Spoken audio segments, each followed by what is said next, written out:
Hello again, Phil Smy here, coming to you from Japan, and this is another in my series about the writings and teachings of Peter Drucker.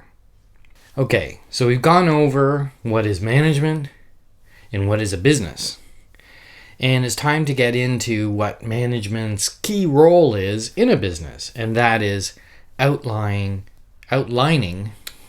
objectives. So a business has two basic functions, marketing and innovation.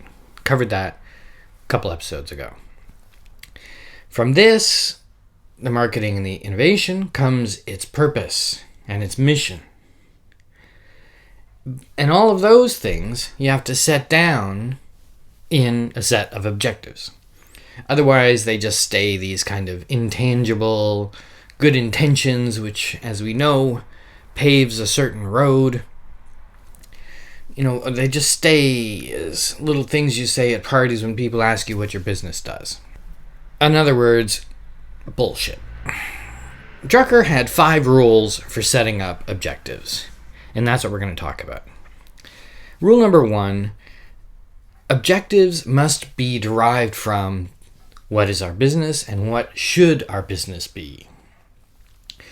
Objectives are not abstractions, They represent the fundamental strategy of your business. Objectives must be operational. You have to be able to convert objectives into targets.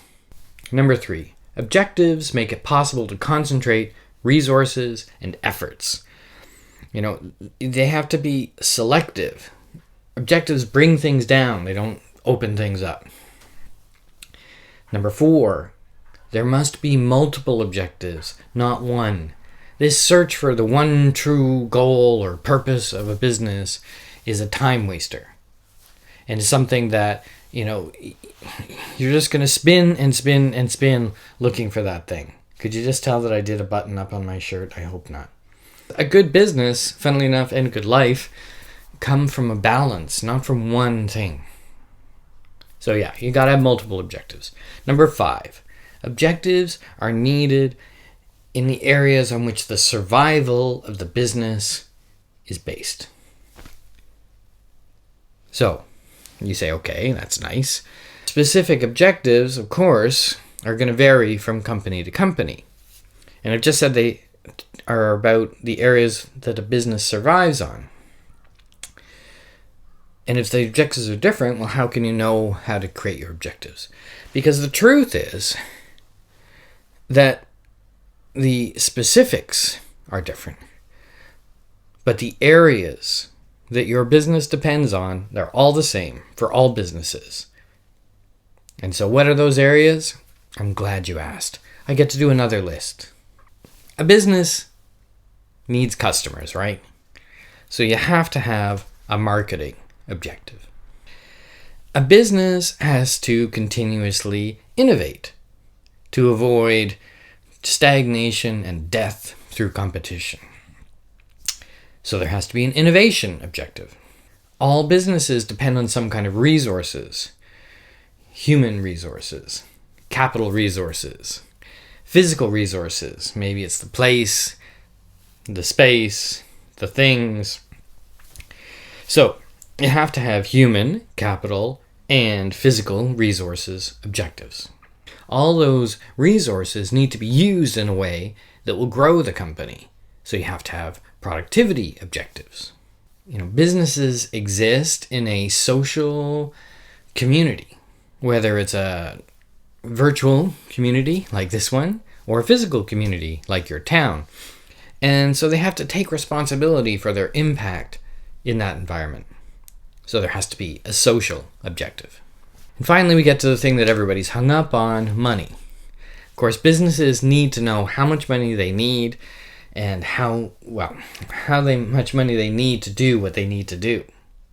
So there has to be a profit objective. So let's summarize.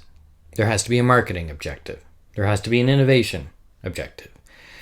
There has to be human resources objectives, capital resources objectives, physical resources objectives.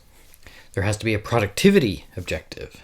There has to be a social objective. And finally, there has to be a profit objective. So something that I am trying to hammer home in this series, and Drucker hammers home in his works, is that your business is unique, but the way to make your business successful and strong is the same for all. Set your objectives. Objectives have to be actionable and realistic. Objectives are not simply good intentions.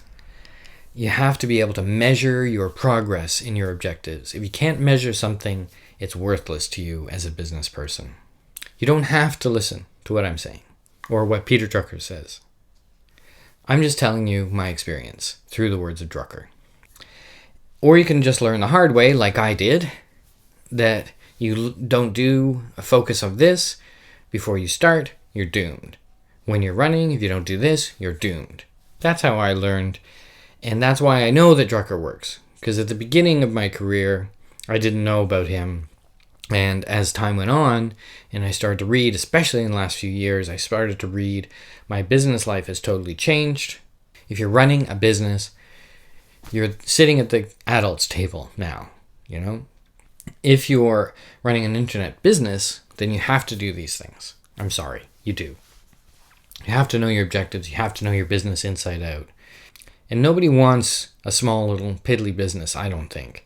I think everyone starts a business thinking, I'm going to make a great big business that's going to survive and sustain me. So that's my little summary about Drucker's objectives. This was kind of tied together with the last one. You can watch them in any order, I think, but it's an important lesson. And I'll see you soon for the next one.